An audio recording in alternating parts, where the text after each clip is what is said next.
Hello, ladies and gents. It's me, Bradley, joined by the fans, as usual. Now, I know I've been talking hella Bill recently, and hella Rav, but I think this may be either the last Bill video for a minute, slash Rav, slash Exo, whatever, or I'm gonna start doing other people in Exo, like Aerospace and Square, etc., etc. Today I want to talk about, maybe a not-so-popular topic, at least from what I've observed, and that would be the album Snowglobe Theory. The album was pretty hyped, not as much as I'd expected, but honestly, Bill and everyone else that I talk about aren't really that popular. They are popular, but not on a huge scale. You don't hear them talked about a lot on social media like TikTok and stuff like that. Maybe on Spotify you'll see them recommended, but it's whatever. So people just leave it out of discussions when it comes to Bill. I don't understand. It always involved Ramona or some other shit he did with Rev, and honestly I don't blame him. The shit he does with Rev is fire, and Ramona is probably Bill's best album. But let's get into the album, and maybe we can see why it isn't cited that often as people's favorite album, and maybe more about it. So far, we have a track list of 11 songs. One of those songs is an intro, so the album is pretty average length, coming at about 31 minutes and some seconds. Short for my taste, but the songs really make up for the amount of time. The first thing I noticed when listening to this album is that when I did listen to it, I couldn't even notice at some points when the songs transitioned. And, I did listen to this purely for the first time in 9th period in school, when school was ending, and we had really nothing to do. It was like Pi Day, there was really nothing to do, because we already, we ate, we talked, there was really nothing to do. That's not the point. Obviously, this album has a theme, concept album, and listening to these songs really make it seem like it's kind of about loneliness, being lost, the sullenness, and wanting to be even more alone. Sullenness? I don't think it's a word, but being sullen, wanting to be even more alone that comes along with sadness, the feeling of loneliness, as well as even just being tired of all this, like that type of depression. I don't know if there's a specific thing about it, but we've all been there before. It's a very common thing. And the songs I really think accentuate this point are Ring Ring, Do Not Disturb, Cigarettes, and possibly A While. I don't know. You all should take a listen and figure out for yourselves. This album sort of seems to be inspired by the type of shit Rav makes. The reason I say this is because with Bill, it's all about the depression in the album, and just how it's conveyed really seems like it's definitely inspired by Rav. Also, another thing, I also think that What to Say also shows this. I forgot to mention that. This is sort of after that paragraph. And one other thing, I also think the effects of the vocals, how he raps / sings the songs, are honestly, show this to a T, dude. A fucking T, perfectly. More sad the song is, more sad he sounds. It's just, lined up perfectly. I think that is the formula just for perfect performance. Also, another thing, I also think that What to Say also shows this. I forgot to mention that. This is sort of after that paragraph. And one other thing, I also think the effects of the vocals, how he raps / sings the songs, are honestly, show this to a T, dude. A fucking T, perfectly. More sad the song is, more sad he sounds. It's just, lined up perfectly. I think that is the formula just for perfect performance. Also, one thing I should have mentioned, which I couldn't really articulate. See, I'm thinking of words now. I couldn't really articulate when I was initially recording for this video, is that it progressively gets sadder and sadder as time goes on. It progressively gets more out of reality, out of touch with Earth. And I now know for sure. No, I don't actually know.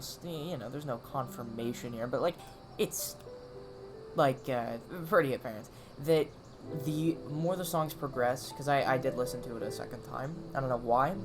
I didn't do that the first time, but I listened to it a second time, and I realized it gets sadder and sadder as time goes on. Plus,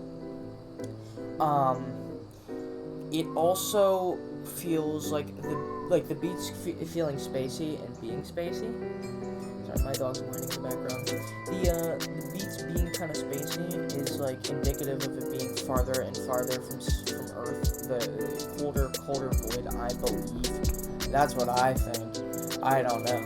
Don't quote me on that. And I wish other people would talk about it so I could get some ideas. But yeah, I should have mentioned that.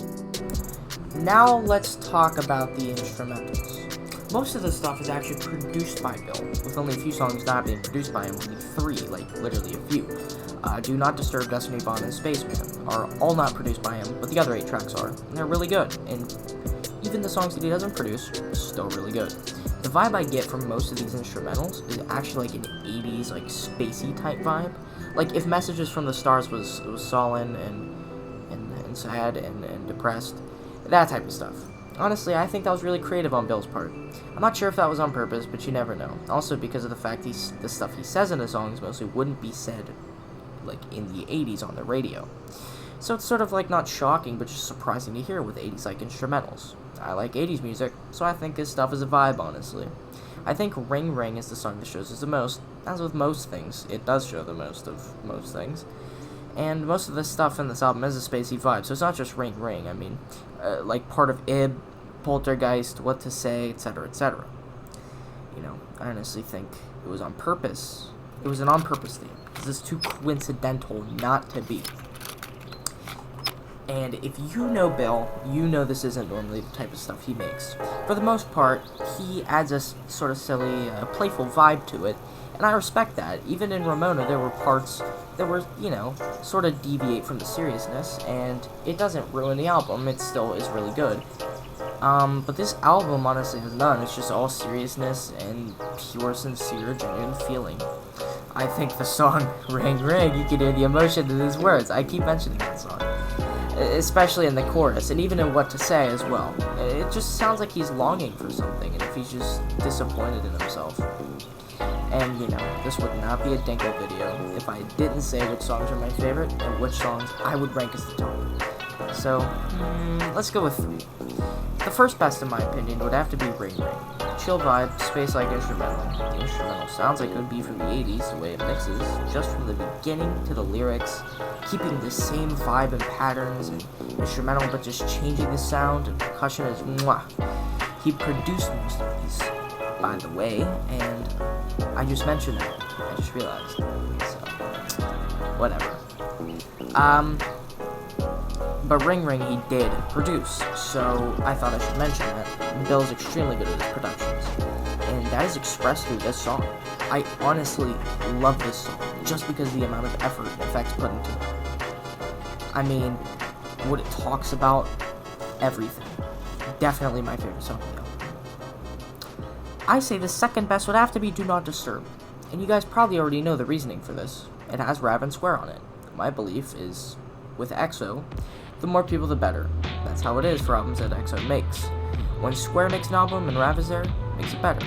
Like a Ramona when Rav is there, really lighten the mood.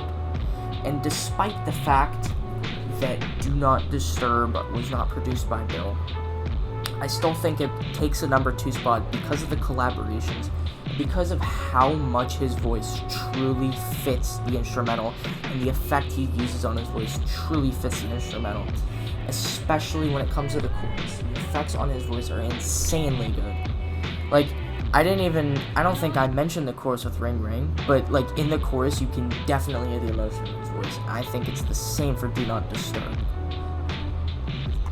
Before I go on to the third best song of the album, I just wanted to say, I'm gonna try to shorten these types of videos, because nobody wants to hear a 2,000-word essay on why I like something. So, like, I don't know how many words this is. Wish I could detect it. This is probably about 500. I think that's enough. So, it may seem short, but I think it's really concise, and I think it still conveys my point. Now let's get on to the third best song. Before I go on to the third best song of the album, I just wanted to say, I'm gonna try to shorten these types of videos, because nobody wants to hear a 2,000-word essay on why I like something. So, like, I don't know how many words this is. Wish I could detect it. This is probably about 500. I think that's enough. So, it may seem short, but I think it's really concise, and I think it still conveys my point. Now let's get on to the third best song.